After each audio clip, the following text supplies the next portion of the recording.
السلام علیکم، welcome to my channel Shamama scary stories. مزید ویڈیو اپڈیٹس کے لیے میرے چینل کو سبسکرائب کر کے بیل نوٹیفیکیشن کو آن کر دیں۔ تو سنتے ہیں آج کی کہانی میں ایک ٹیچر اور ایک جن زادی اسٹوڈنٹ کی کہانی، جو کہ سچی ہے اور یہ کراچی کا واقعہ ہے، ملیر علاقے کا۔ میرا نام احمد ہے اور میں کراچی ملیر کے علاقے سے تعلق رکھتا ہوں۔ یہ جو قصہ میں بتانے جا رہا ہوں 1997 کا ہے، جب میں گھروں میں جا کر ٹیوشن پڑھایا کرتا تھا۔ اس زمانے میں اتنے کوچنگ سینٹرز کا رواج نہیں ہوا کرتا تھا۔ اسٹوڈنٹس گھروں پر ہی پرائیویٹ ٹیوشنز لیا کرتے تھے۔ میرے گھر کے حالات اتنے اچھے نہیں تھے، اس لیے میں نے ٹیوشن پڑھانا اسٹارٹ کیا تھا۔ میں صبح یونیورسٹی جایا کرتا تھا اور رات میں پرائیویٹ ٹیوشنز پڑھایا کرتا تھا۔ ایک رات میرے گھر کے دروازے پر دستک ہوئی۔ میں نے دروازہ کھولا تو سامنے ایک ضعیف سی خاتون کھڑی تھی، جنہوں نے پوچھا کہ احمد ٹیچر کا گھر یہی ہے؟ میں نے کہا جی میں ہی احمد ہوں۔ انہوں نے کہا کہ ان کی بیٹی ٹیوشن پڑھنا چاہتی ہے، اسی سلسلے میں بات کرنی ہے۔ میں تو ویسے ہی ٹیوشنز کی تلاش میں رہتا تھا، فوراً حامی بھر لی۔ تھوڑی دیر تک آنٹی اور میری بات فیس اور سبجیکٹس کے حوالے سے ہوتی رہی۔ انہوں نے کہا کہ ملیر سے کچھ دور فاصلے پر ہی ان کا گھر ہے اور وہ لوگ نئے نئے شفٹ ہوئے ہیں۔ خیر، میں نے رات 10 بجے کے ٹائمنگز رکھ لیے۔ اگلی رات 10 بجے میں ان کے گھر کے دروازے پہ کھڑا تھا۔ میں نے بیل بجائی تو ایک انتہائی خوبصورت نوعمر لڑکی نے دروازہ کھول دیا اور کہا کہ جی آئیے، اندر تشریف لائیے، اور بڑے ادب سے ڈرائنگ روم میں بٹھا لیا۔ پھر تھوڑی دیر بعد وہ ضعیف آنٹی اپنی بیٹی کو لے کر آئیں۔ میں نے دیکھا کہ وہ نقاب میں ایک لڑکی تھی، جس کی آنکھیں بہت بڑی بڑی اور چمکیلی سی تھی، جیسے کوئی بلب جل رہا ہو۔ وہ میرے پاس بیٹھی تو مجھے ایسا لگا کہ جیسے گرم ہوا کا جھونکا مجھ سے ٹکرایا۔ اس نے کہا میرا نام زائشہ ہے اور مجھے ہی آپ سے کچھ سبجیکٹس پڑھنے ہیں۔ تھوڑی دیر بعد ضعیف آنٹی چائے لے کر آ گئی۔ ان کی چائے میں بھی ایک عجیب سا ذائقہ تھا، ایسی چائے میں نے کبھی نہیں پی تھی۔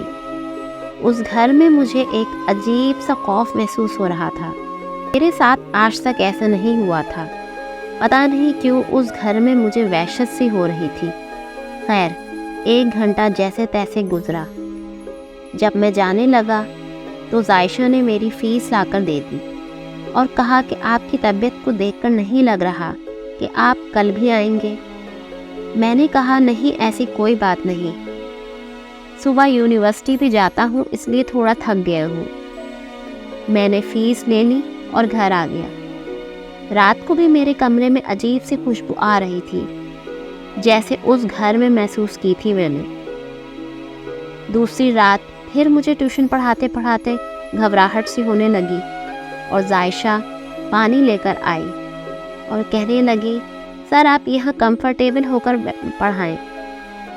میں جانتی ہوں کہ آپ ہمارے گھر میں کمفرٹیبل نہیں ہوتے اور آپ کو عجیب سا لگتا ہے، مگر بتاتے نہیں ہیں مجھے۔ یہ سن کر مجھے بہت حیرت ہوئی کہ اس کو میری کیفیت کیسے پتہ۔ پھر تھوڑی دیر بعد ضعیف آنٹی چائے لے کر آ گئی اور مسکرا کے کہنے لگی کہ بیٹا پریشان نہیں ہونا، اسے اپنا ہی گھر سمجھو، اور کوئی بھی بات پوچھنی ہو تو بلا جھجک پوچھ لینا۔ خیر، اسی طرح کافی دن گزر گئے۔ زائشہ ایسے ہی محنت سے پڑھتی رہی اور مجھے اس کے گھر میں اب ایک اپنائی سی محسوس ہونے لگی۔ اب تو مجھے نئے نئے طرح کے کھانے بھی ملنے لگتے تھے، جو میں نے کبھی نہیں کھائے تھے زندگی میں۔ میرے پوچھنے پر زائشہ بولتی تھی کہ سر نیو ریسیپی ہے، آپ کو نہیں پتہ۔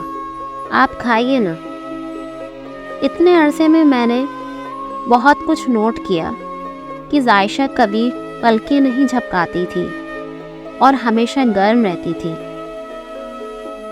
جبکہ میں اس سے تقریباً 3 سے 4 فٹ کے فاصلے پر ہوتا تھا، مگر مجھے اتنی گرمی محسوس ہوتی تھی جیسے میں تندور کے پاس کھڑا ہوں۔ میرے پوچھنے پر کہتی تھی کہ میں تو بچپن سے ہی ایسی ہوں، اور ہنس کے بات ٹال دیتی تھی۔ اس کو بن بتائے میرے گھر کے حالات اور پرابلمز کے بارے میں بھی پتہ چل جاتا تھا، جس پر میں حیران ہو جایا کرتا تھا۔ پھر اس نے میری فیس بھی ڈبل کر دی تھی۔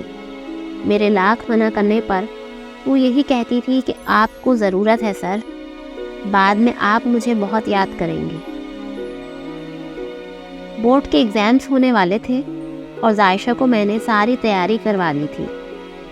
عائشہ کے گھر میں صرف وہ، اس کی چھوٹی بہن اور امی رہا کرتی تھیں۔ ایک دن میں جب ان کے گھر گیا تو کسی نے دروازہ نہیں کھولا۔ میں کافی دیر تک بیل بجاتا رہا اور انتظار بھی کرتا رہا کہ شاید کوئی دروازہ کھولے۔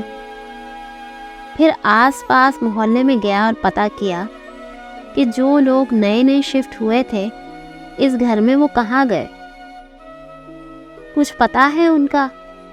تو محلے والوں نے کہا کہ اس گھر میں تو ابھی تک کوئی نہیں آیا ہے، یہ گھر تو کب سے خالی پڑا ہے۔ ایک صاحب نے تو مجھے پاگل قرار دے دیا۔ مجھے اپنے کانوں اور آنکھوں پر یقین نہیں آ رہا تھا کہ اتنے عرصے سے میں جس کو ٹیوشن پڑھا رہا تھا وہ وہاں نہیں تھی۔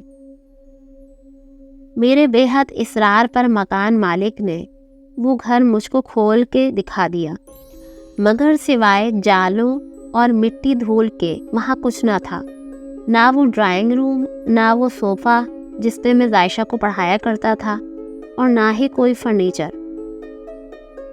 اس کے بعد میں نے ٹیوشن پڑھانا ہی چھوڑ دیا، کیونکہ ایک تو میری جاب لگ گئی تھی اور دوسرا میں اب ٹیوشن پڑھانا نہیں چاہتا تھا۔